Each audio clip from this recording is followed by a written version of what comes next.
semuanya. Saat ini kami dari kelompok 5 kelas 12 IPA akan mempresentasikan sedikit mengenai distribusi normal. Dan sebelum kita mulai, di sini saya akan memperkenalkan satu persatu anggota dari kelompok kami dan materi apa yang akan mereka bahas. Yang pertama, kita akan melihat sejarah dari distribusi normal yang akan dibahas oleh Toar Lao, dan pengertian dari distribusi normal akan dibahas oleh Juan Kainde. Sifat-sifat dari kurva akan dibahas oleh Samuel Wongkar, dan kita akan melihat rumus umum dan rumus standar yang akan dibahas oleh Miracle Fundangen dan saya sendiri Rachel Mandias. Dan yang terakhir tidak lupa kita akan melihat contoh soal dari distribusi normal yang akan dibahas oleh Keisha Anto. Jadi kalau kalian penasaran, stay tune. Yang pertama, apa sejarah distribusi normal? Sejarah distribusi normal. Distribusi normal pertama kali diperkenalkan oleh Abraham de Moivre dalam artikelnya pada tahun 1733 sebagai pendekatan distribusi binomial untuk n besar. Karya tersebut dikembangkan lebih lanjut oleh Pierre-Simon de Laplace atau kita kenal sebagai Teorema Moivre-Laplace. Laplace menggunakan distribusi normal untuk analisis galat suatu eksperimen. Terima kasih. Apa itu distribusi normal? Distribusi normal merupakan sebuah fungsi probabilitas yang menunjukkan distribusi atau penyebaran suatu variabel. Fungsi tersebut umumnya berbentuk lonceng atau bell curve. Apa saja sih sifat-sifat dari kurva distribusi normal? Sifat-sifat dari kurva distribusi normal, yang pertama bisa kita lihat sendiri, bentuk kurvanya yaitu menyerupai lonceng dan simetris terhadap garis tegak yang memotong sumbu X tepat menjadi dua bagian yang sama besar. Dan sifat yang kedua bisa kita lihat sendiri adalah nilai rata-rata, median, dan modus berada di titik yang hampir sama sehingga berhimpitan.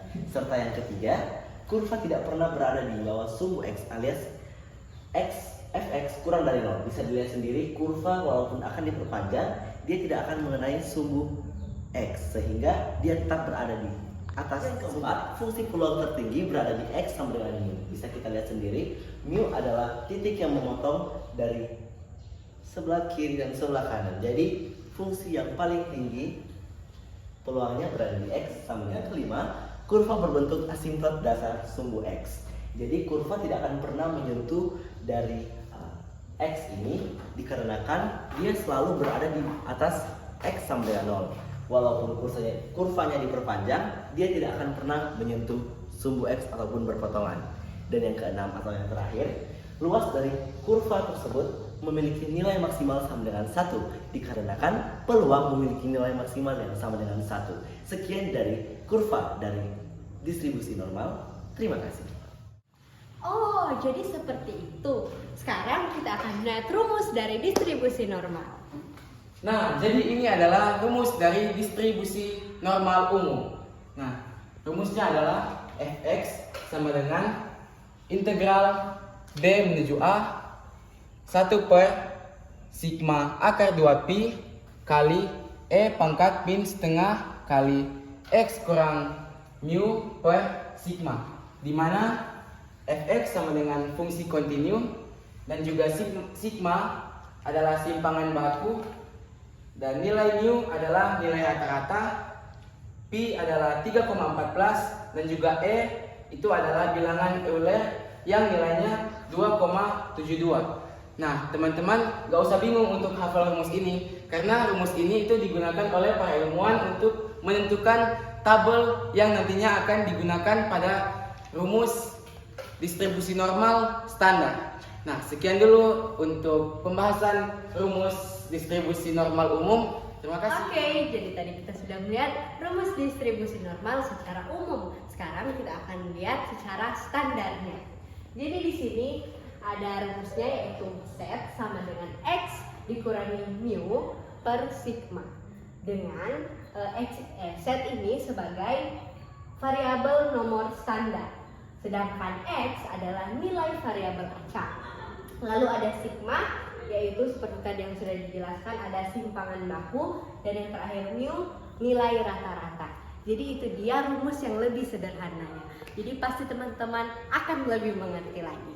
Terima kasih. Sekarang ini untuk supaya kita lebih memahami lagi apa yang telah dijelaskan tadi, kita akan membahas contoh soal dari distribusi normal. Nah, pada saat ini contoh soal yang akan kita bahas ini akan menggunakan penyelesaian dengan rumus distribusi normal standar.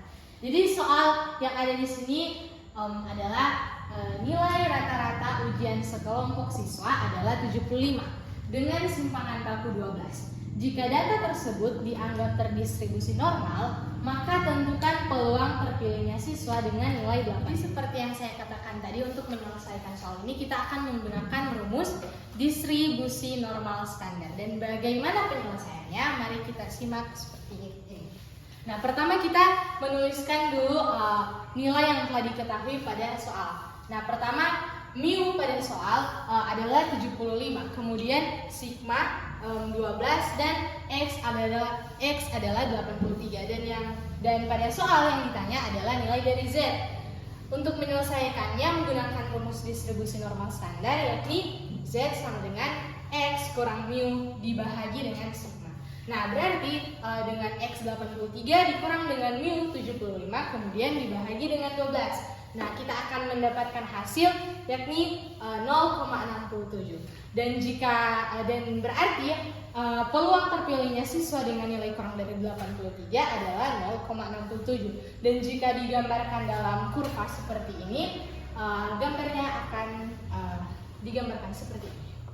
Demikian penjelasan tentang materi distribusi normal dari kelompok 5 kelas 12 IPA SMA Advent Tompaso. Semoga teman-teman yang nonton boleh lebih memahami ya tentang materi ini. Jangan mengeluh lagi tentang susah.